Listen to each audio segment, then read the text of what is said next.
All right, this video is going to show you how to do numbers 1 through 4 on the review. That's the first page. Number 1 says find the x and y intercepts. So that is our main idea, is to find the x and y intercepts. It gives us an equation. This equation is in standard form, which is our preferred way to find x and y intercept.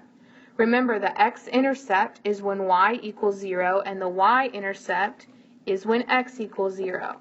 So, first, I'm going to find the x-intercept. In order to find the x-intercept, that means y is 0, which means this cancels. So I can cross it out. How do I solve for x? I divide by -4 on both sides, so x equals 7. -28 divided by -4 is +7. So let's look at our answer choices. Here it says the x-intercept is -4, so that's wrong. This one says the x-intercept is 7, but wait a minute, notice where the 7 is. That 7 is in the place of the y, so that's wrong. This one says the x-intercept is 7, the 7 is in the right spot. And this one says the x-intercept is -4. That's not even right. So what's the answer? B. I don't even have to find the y-intercept.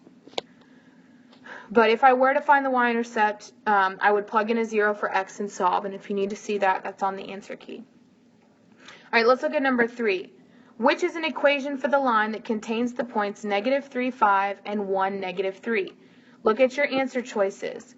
They are all in slope-intercept form, which is y equals mx plus b, which means I need to know what m is and I need to know what b is.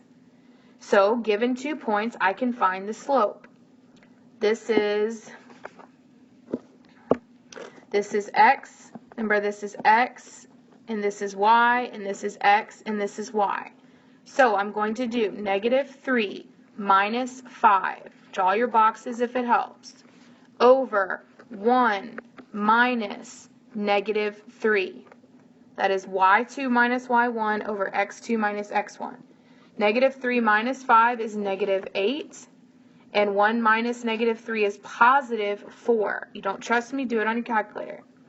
-8 divided by 4 is -2. So m is -2. So look at my answer choices. Which one does not have an m of -2? This one. So it's either A, B, or D. Now I need to find the y-intercept. Okay, how do I do that? I'm going to erase this. If I want to find the y-intercept, I can plug in into slope-intercept form. So y equals mx plus b. I'm going to plug in something for y, for m, and for x to find b. So I'm going to use this point. So for y, I'm going to plug in a 5. For m, I'm going to plug in a -2. And for x, I'm going to plug in a -3. I don't know what b is. So 5 equals +6 plus b minus 6 on both sides. I get -1 equals b.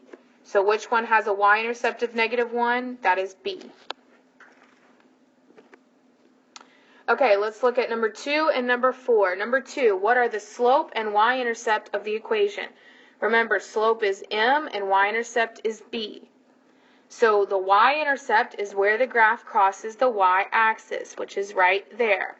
So where is that? That is -3. So look at your answer choices. That's wrong. This is wrong. So it's either C or D. So now I need to count the slope, which means I need to find another point. So this looks like a good point right here. Or this point. Or this point. So I'm going to go down and over, and now I'm going to count. This is 3, and this is 4. Now, which way is the line going, up or down? It is a negative slope. So it is going to be -3 over 4. That is the rise over the run. Okay? The blue is rise, and the yellow is the run. Rise over run. So the answer is D. Number 4, if f of x equals 5x minus 2, what is the value of f of 4? We just talked about this yesterday. This means find y when x equals 4. This means x equals 4. So I can put this in my calculator in y equals. Put it in y equals, hit second graph, and go to the table and see what is y when x is 4. Or you can plug in 5 times 4 minus 2 is 18.